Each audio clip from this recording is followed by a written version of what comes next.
ಶುಭೋದಯ. ಶುಭ ದಿನ. ಬೆಳಗಿನ ಮಾತು. ಬೆಳಕಿನ ಮಾತು. ಬೇರೆಯವರು ನಿಮ್ಮನ್ನು ತಪ್ಪಾಗಿ ತಿಳಿದುಕೊಂಡಿದ್ದಾರೆ ಎಂದು ನೊಂದುಕೊಳ್ಳಬೇಡಿ. ಬೇರೆಯವರು ನಿಮ್ಮನ್ನು ತಪ್ಪಾಗಿ ತಿಳಿದುಕೊಂಡಿದ್ದಾರೆ ಎಂದು ನೊಂದಿಕೊಳ್ಳಬೇಡಿ. ಏಕೆಂದರೆ ಅವರ ತಿಳುವಳಿಕೆ ಎಷ್ಟಿದೆಯೋ ಅಷ್ಟು ಮಾತ್ರ ಅವರು ನಿಮ್ಮನ್ನು ಅರ್ಥ ಮಾಡಿಕೊಂಡಿರುತ್ತಾರೆ. ಅದರಲ್ಲಿ ನಿಮ್ಮ ತಪ್ಪೇನೂ ಇಲ್ಲ. ಇನ್ನೊಮ್ಮೆ ಬೇರೆಯವರು ನಿಮ್ಮನ್ನು ತಪ್ಪಾಗಿ ತಿಳಿದುಕೊಂಡಿದ್ದಾರೆ ಎಂದು ನೊಂದುಕೊಳ್ಳಬೇಡಿ. ಬೇರೆಯವರು ನಿಮ್ಮನ್ನು ತಪ್ಪಾಗಿ ತಿಳಿದುಕೊಂಡಿದ್ದಾರೆ ಎಂದು ನೊಂದುಕೊಳ್ಳಬೇಡಿ.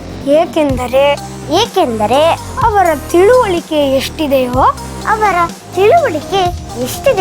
ಅಷ್ಟು ಮಾತ್ರ ಅವರು ನಿಮ್ಮನ್ನು ತಿಳಿದುಕೊಂಡಿರುತ್ತಾರೆ. ಅದರಲ್ಲಿ ನಿಮ್ಮ ತಪ್ಪೇನೂ ಇಲ್ಲ. ಧನ್ಯವಾದಗಳು.